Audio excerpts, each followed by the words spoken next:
진짜 이거는 저만 알려드리는 꿀팁이에요. 세계에서 1위래요, 1위. 초반에 적응할 때 진짜 힘들더라고요. 제가 과거로 돌아간다면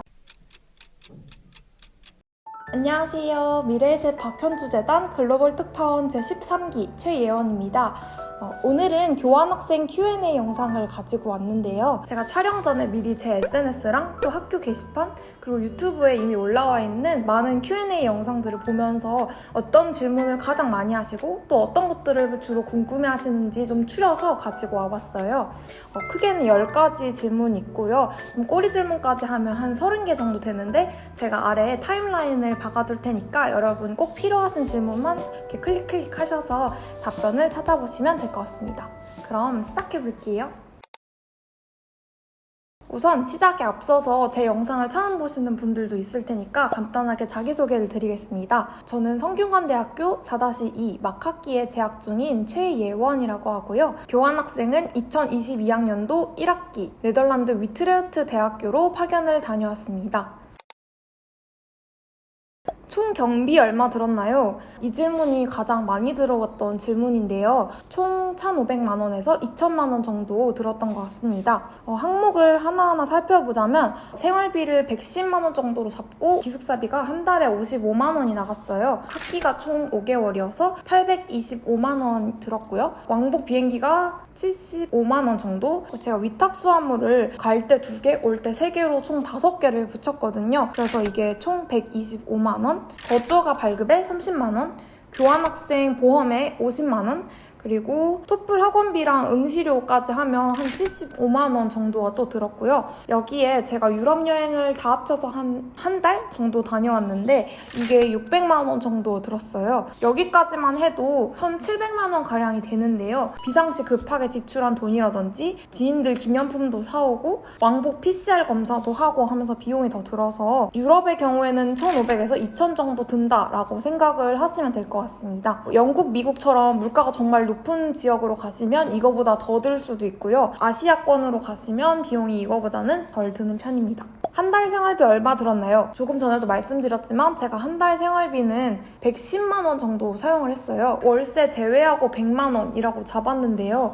실제로 제가 가계부를 꾸준히 써보니까 10에서 20만 원 정도씩 초과가 되더라고요. 제가 직접 요리를 해먹지 않고 밖에서 사 먹는 걸로 끼니를 해결해서 좀 비용이 많이 든 편인데 직접 요리를 해 드시는 분들은 훨씬 더 저렴하게 생활비를 아끼실 수 있을 거라고 생각됩니다. 교환학생 비용 어떻게 마련했나요? 저 같은 경우에는 미래의셋 박현주 재단에서 하는 해외교환 장학금으로 700만 원, 그리고 제가 파견학기 바로 직전에 휴학을 해서 6개월 동안 인턴을 했어요. 인턴 월급을 150만 원씩 매달 저축해서 총 900만 원을 모았고요. 그리고 한국장학재단 입문 100년 장학금으로 생활비 200만 원을 또 받아서 총 1,800만 원 정도를 준비를 해서 가져갔습니다.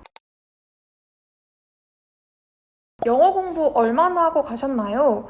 우선 기간으로 말씀드리면 제가 어학시험 토플을 준비하기 위해서 소요했던 시간은 한 달 정도고요. 저는 학원을 다녀서 종로에 있는 해커스 어학원에서 1개월 집중 단기 특강이었나? 그런 걸로 딱 한 달 들었습니다. 지원 당시 성적 같은 경우에는 저는 어학 점수 그렇게 높은 편은 아니었고요. 그냥 파견교 커트라인을 넘길 수 있는 정도? 토플로 89점을 받고 대학 전체 성적 GPA는 4.1 에서 4.2 정도 나왔습니다. 참고로 저는 이전에는 해외에 살았거나 어학연수를 다녀왔거나 이런 경험은 전혀 없습니다.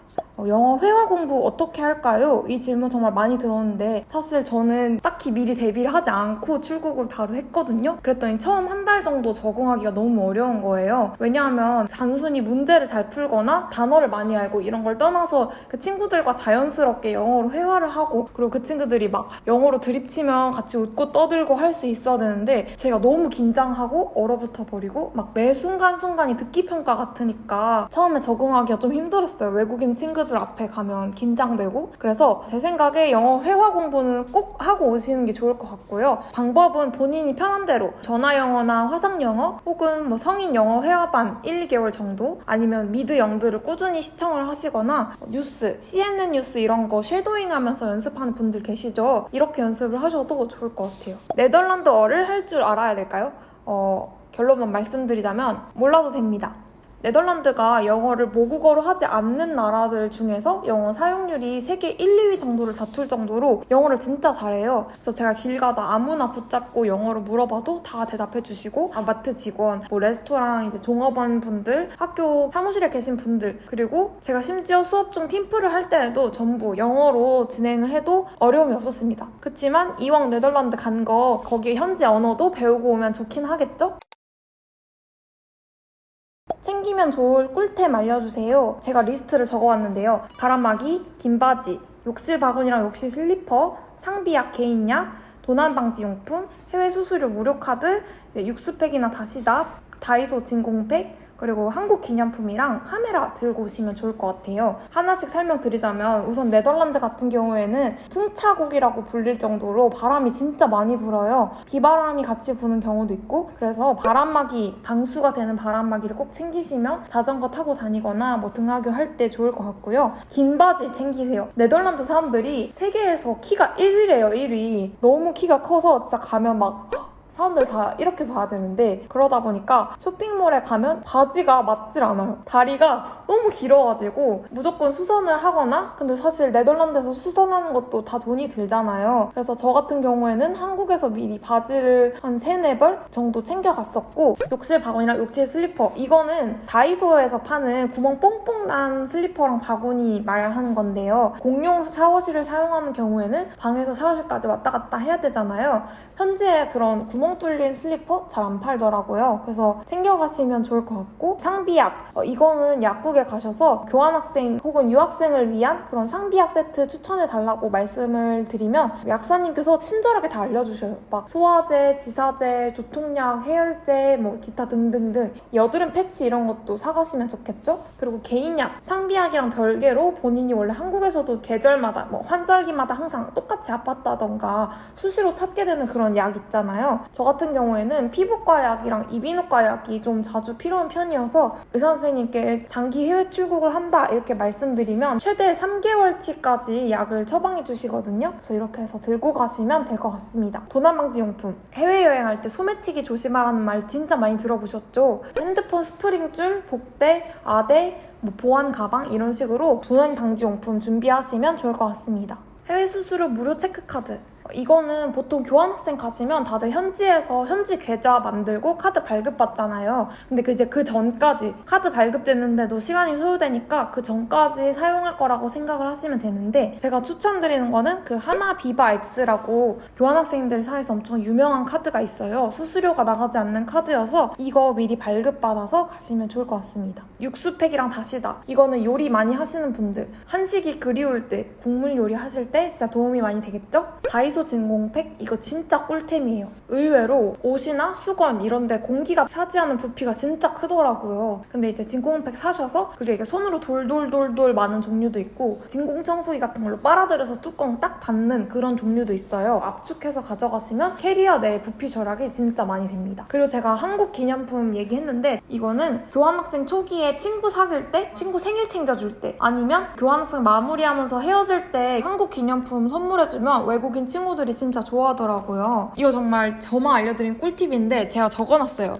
남대문 대도종합상가 D동 2층 여기 가시면 한국 기념품 매장이 모여있거든요. 운영시간이 월요일부터 토요일 8시 반부터 6시 반. 조그만 한복 입은 곰인형 키링 엄청 귀여운데 이런 것들도 팔고, 한국 관광지 마그넷으로 된 것도 팔고, 뭐 젓가락, 티코스터, 조각보, 파우치 이런 거 엄청 많이 팔아요. 여기서 사시면 가격도 저렴하고 품질도 진짜 좋더라고요. 그래서 추천합니다. 그리고 카메라 얘기를 했는데 막 브이로그 찍는 분들이 아니어도 폴라로이드 카메라랑 필름 카메라 있잖아요. 이거 가지고 가시면 그 추억 만들 때 진짜 좋더라고요. 저는 그리고 폴라로이드 필름을 좀 넉넉히 들고 가서 찍을 때마다 저도 한 장 갖고 친구도 한 장 주고 이렇게 했는데 기념품 의미로 또 있는 것 같아요. 그럼 이런 거는 굳이 안 가져가도 됐을 것 같아요 하는 후회템 있나요? 했는데 후회까진 아니지만 거기도 다 사람 사는 동네잖아요. 그래서 거기서 다 팔고 있었다 하는 게 뭐가 있냐면 되면 수건, 실내화 같은 생활용품, 펜, 지우개, 노트 이런 문구류, 전기 매트랑 심지어 전기 밥솥까지도 팔아요. 무겁게 가져가실 필요 없을 것 같고 무엇보다도 자전거 자물쇠. 이게 네덜란드에서 자전거 탄다고 하니까 자물쇠 챙겨오시는 분들이 있는데 네덜란드 자물쇠는 여러분 스케일이 달라요. 한국 자물쇠 들고 가시면 너무너무 귀엽고 진짜 하루 만에 자전거 도둑 맞으실 수도 있거든요. 그래서 네덜란드에서 그 자전거 어차피 대여를 하게 되시면 이렇게 스와피치에서 엄청 두껍고 무거운 그 쇠사슬로 된 자물쇠를 채워줘요. 그거 이용하시면 되고 막 한국에서 쓰는 그런 고무로 코팅되어 있는 그런 자물쇠 들고 가실 필요 없습니다. 가기 전에 꼭 준비해야 될 것,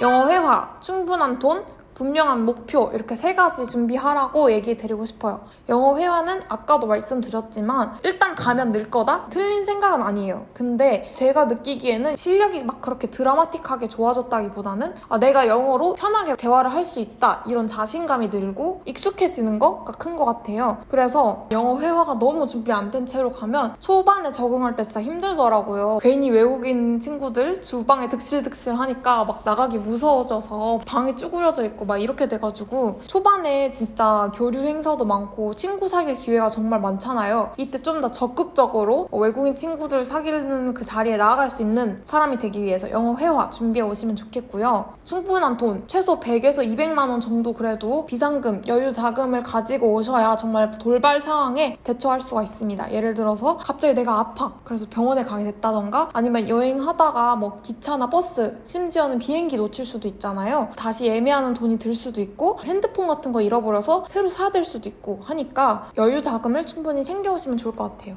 그리고 제가 빼뜨리고 못 얘기한 게 있는데 그 공기계도 하나 챙겨오시면 좋을 것 같아요. 소매치기가 너무 많다 보니까 핸드폰 도중에 잃어버리면 급하게 쓸 수 있는 그런 임시폰? 저 같은 경우에도 그 아이폰 11 쓰고 있는데 제가 당근마켓에서 아이폰 6 공기계를 하나 사서 가지고 갔어요. 그래서 실제로 쓸 일은 없었지만 마음이 한결 안심이 되었다는.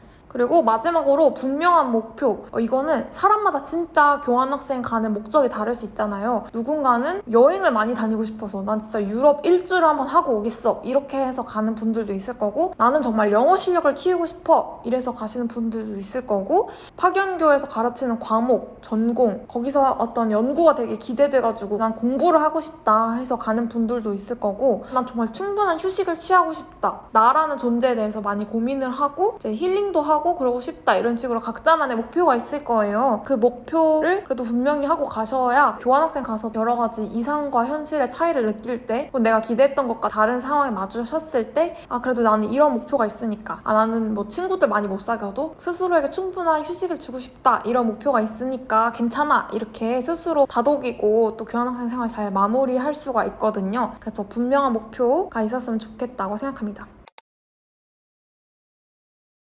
네덜란드 날씨 어떤가요? 그 날씨 걱정하시는 분들이 진짜 많은데 우선 흐리고 비 많이 옵니다. 많이 오는데 맑은 날도 있어요. 좀 구체적으로 말씀드리자면 그 네덜란드는 겨울이 비가 많이 오고 겨울에서 봄, 그리고 또 가을에서 겨울로 넘어가는 이 시즌에도 비가 많이 와요. 저는 1학기에 파견을 갔는데 처음 2, 3월이 진짜 흐리고 비도 많이 오고 이래서 날씨 때문에 영향을 많이 받는 친구들은 좀 우울해하기도 했어요. 근데 여름 앞뒤로, 그러니까 봄에서 여름, 그리고 여름에서 가을 포함한 이 기간 진짜 날씨가 예쁘고 비가 거의 안 내린다 싶을 정도로 정말 맑거든요. 그래서 살만합니다. 저는 완전 추천해요. 그리고 추위랑 더위는 그래도 한국보다는 조금 온화한 편이 아닌가 생각을 합니다. 물가 어떤가요? 외식 물가가 진짜 비싸요. 특히 네덜란드가 이제 유럽에서도 좀 물가가 높은데 한 번 밖에 나가서 밥을 먹으면 밥만 시켜도 한 끼 한 2만 원 정도? 교통비도 비싸요. 버스 한 번 탈 때 막 2, 3유로 이렇게 찍히는데 너무 비싸서 자전거를 애용하게 됐다는 점. 근데 이제 마트 물가는 그래도 비슷한 것 같아요. 그래서 요리를 직접 해드시는 분들은 생활비를 그래도 많이 절약하실 수 있을 거라고 생각합니다. 네덜란드 치안 어떤가요? 인종차별 심한가요? 물어보시는데 치안은 유럽 국가들 중에서 좋은 편이라고 생각됩니다. 특히 제가 살았던 도시가 대학 도시 위트레흐트여서 한 밤 10시 이후에 돌아다녀도 안전하다는 느낌 받았던 것 같아요. 주변에 학생들도 많고 그 시간까지 도서관에서 공부하다가 이제 배낭 메고 집에 가는 친구들도 많고, 인종차별은 아예 없는 없는 건 아니지만 네덜란드 진짜 인종차별도 적은 편이에요. 가볍게 무시할 수 있는 정도? 예를 들어 뭐 지나가다 갑자기 니하오라고 인사를 한다거나 그냥 가볍게 무시를 하시면 되고요. 대학교 수업 중에 인종차별 당하면 어떡하냐 걱정하는 경우도 있는데 학교에서 정말 이 부분은 강경하게 대응을 해요. 교환학생 OT 때부터 다양성을 존중하고 인종차별하지 않는 거에 대해서 교육을 하고요. 만약에 이제 팀플이나 수업 중에 그런 인종차별이 발생했을 땐 가해 학생을 바로 페일시키고 수업에서 제외하는 등 아주 강력한 조치를 취하기 때문에 그런 부분은 걱정 안 하셔도 될 것 같습니다. 네덜란드 코로나 상황 어떤가요? 네덜란드 경우에는 2022년 2월에 이미 마스크랑 QR코드가 해제됐어요. 그래서 가시면 그냥 코로나 없는 것 같은 그런 분위기입니다. 외국인 친구 어떻게 사귀나요? 이거는 정말 다양한 기회가 있어요. 에라스무스 학생 네트워크라고 국제 학생들의 그런 교류를 도와주는 단체거든요. 여기서 하는 여러 가지 행사 아니면 버디 프로그램에 지원을 하셔서 버디를 만날 수도 있고 같은 수업, 겹강인 친구들을 사귀실 수도 있고 뭐 룸메이트, 플랫메이트 저 같은 경우에는 플랫메이트가 12명이나 됐어요. 제 룸메이트는 미국인이었고요. 같은 기숙사에 스페인, 이탈리아, 독일, 영국, 아일랜드, 터키, 스웨덴, 중국, 홍콩 막 이런 데서 온 친구도 있었어요. 생일 파티라던가 뭐 집들이 파티 같은 거 하는 친구들도 있고 이런 데 가셔서 친구 사귀실 수도 있어요. 정말 어디까지나 본인 하기 나름 내가 얼마나 적극적으로 얼마나 오픈 마인드로 다가가느냐에 따라서 달라질 거라고 생각합니다. 팀플, 과제, 시험 어렵지 않나요? 제가 느끼기에는 한국에서 하던 거랑 비슷했어요. 크게 다르지 않았고 에세이나 PPT 발표, 뭐 영상 제작, 그리고 투자 제안서 이런 것도 쓰고 컴퓨터로 시험을 치는 그런 것도 있었거든요. 주관식, 객관식 다 있는. 근데 이제 위트르트 대학교 같은 경우에는 네덜란드 내에서도 학업량이 좀 많은 학교에 속했어요. 좀 연구 중심의 학교다 보니까 읽어야 할 논문 양도 많고 수준도 높아서 제가 이거를 한글로 해석을 해봤는데도 무슨 말인지 모르겠고 막 그런 거예요. 그래서 좀 공부에 투자하는 시간이 조금 더 걸린다? 근데 이거는 저희 학교 얘기니까 뭐 모든 학교가 다 그렇지는 않을 거예요. 유럽 여행 많이 다닐 수 있나요? 동행 어떻게 구하나요? 이런 질문도 있었는데 저는 제가 살던 네덜란드까지 포함해서 총 8개 국가를 다녔습니다. 네덜란드, 오스트리아, 독일, 스페인, 포르투갈, 벨기에, 프랑스, 영국 이렇게 총 8개 국가를 다녔고요. 제가 좀 한 도시에 오래 있는 편이라 막 파리에서 일주일 있고 런던에서 일주일 있고 그래서 그렇게 많이 간 편은 아닌 것 같아요. 돈을 더 절약해서 좀 저렴한 방법으로 많이 돌아다니시는 게 목표라면 막 10개 국가, 20개 국가까지 가는 친구들도 봤으니까 충분히 가능하실 것 같아요. 동행은 저와 같이 파견 간 그런 한국인 친구들이랑 같이 갈 수도 있고 거기서 친해진 외국인 친구들이랑 같이 여행을 간 적도 있고요. 혹은 뭐 유랑, 한인 커뮤니티 이런 데 글을 올려서 동행을 구하시거나 그게 아니면 게스트하우스 같은 데 가셔서 같은 게스트하우스 사람이랑 오늘 하루만 같이 동행하고 서로 사진도 찍어주자 이렇게 얘기를 해서 같이 다니실 수도 있을 것 같아요. 몇 과목 들으셨나요? 총 3과목을 들었고요. 각각 유럽 학점 기준으로 이제 7.5 ECTS였습니다. 교환학기 성적은 어떻게 되나요? 우선 파견교에서 10점 만점에 5.5 이상이면 패스인데요. 7.5, 8.0, 8.0 이렇게 받았습니다. 학점 인정 얼마나 받으셨나요? 이거는 대학마다 그리고 본인 과마다 다를 것 같은데요. 저희 학교에서는 7.5 ECTS를 4학점으로 환산을 해주더라고요. 그래서 저는 총 3과목 12학점을 받을 것 같고요. PF 점수로 환산해서 받으려고 합니다. 4학년 때 가면 추가학기 다녀야 하나요?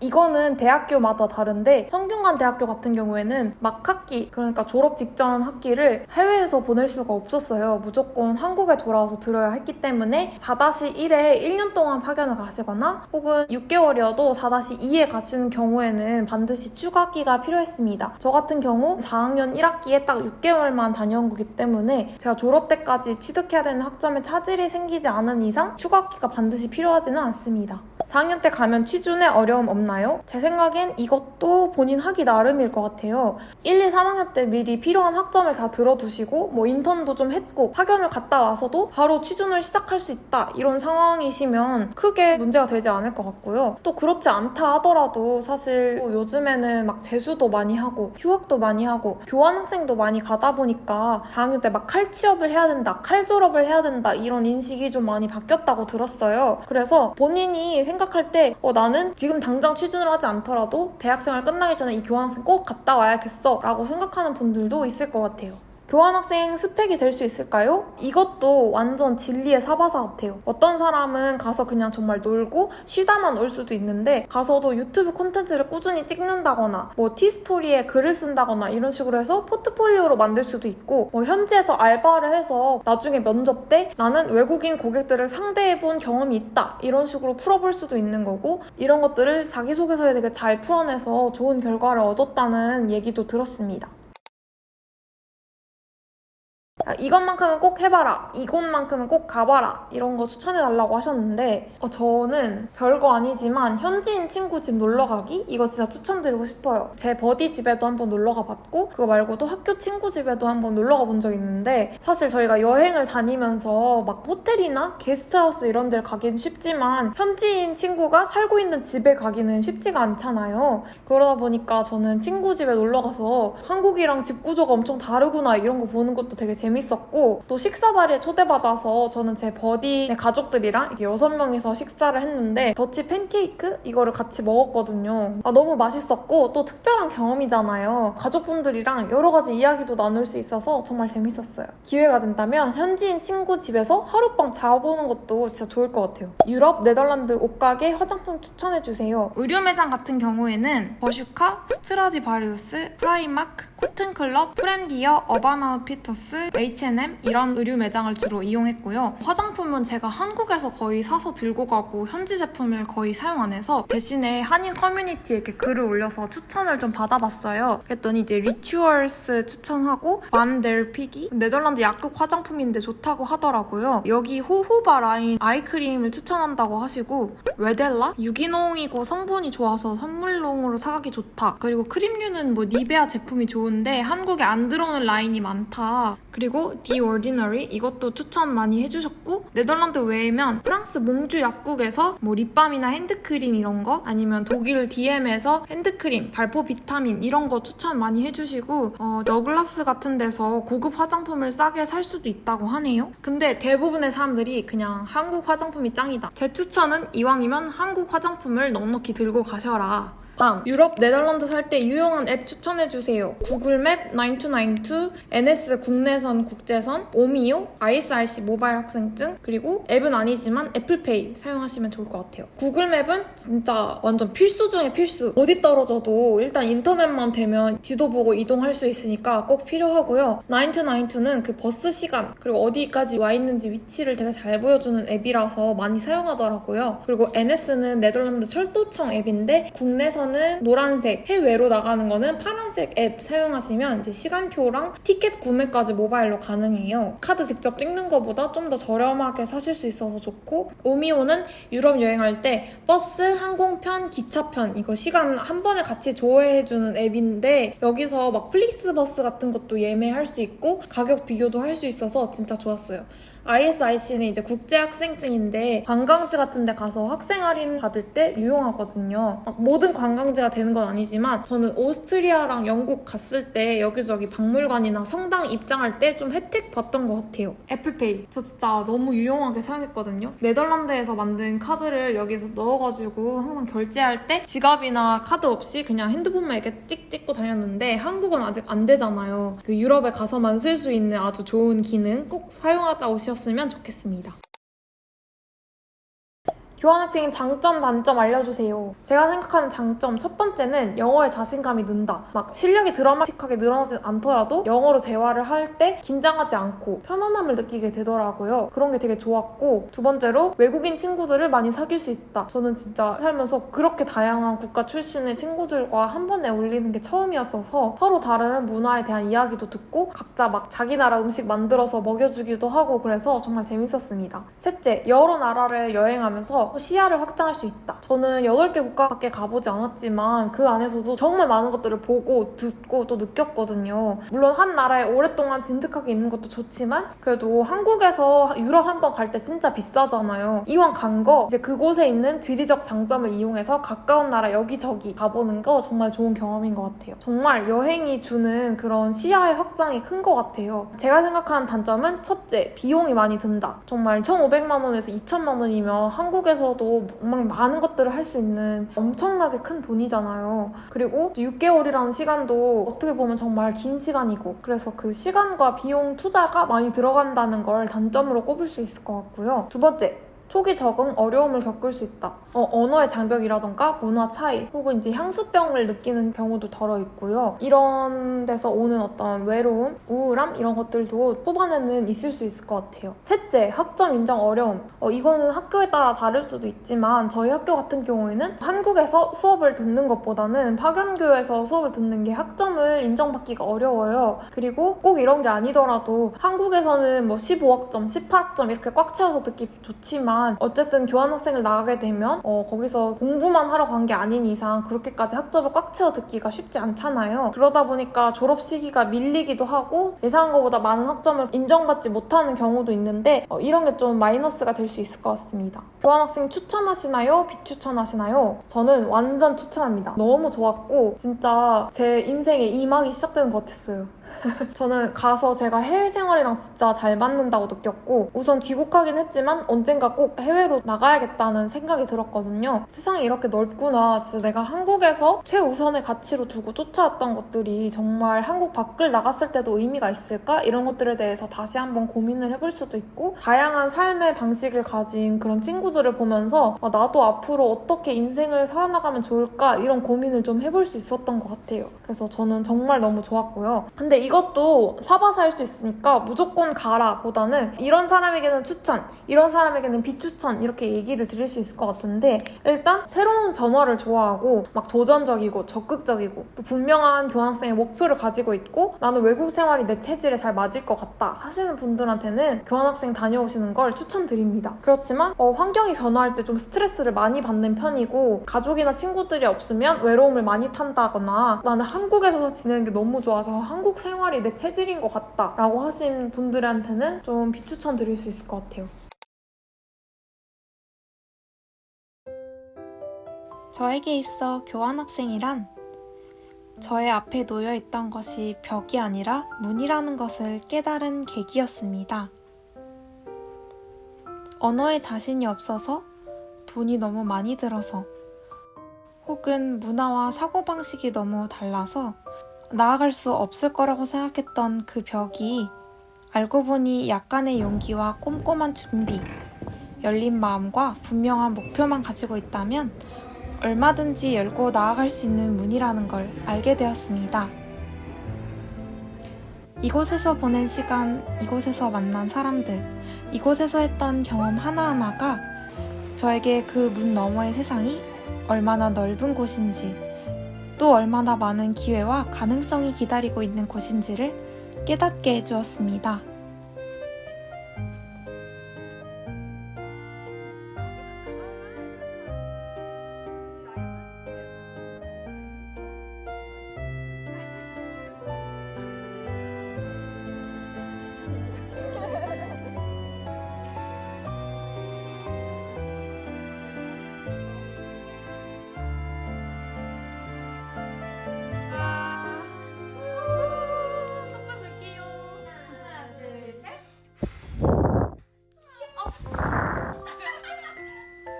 이제 저는 교환학생 생활을 마치고 네덜란드에서 한국으로 다시 돌아왔지만 그래서 그곳의 시간도 저의 시간도 각자 흘러갈 테지만 이번에는 분명히 다른 점이 있습니다.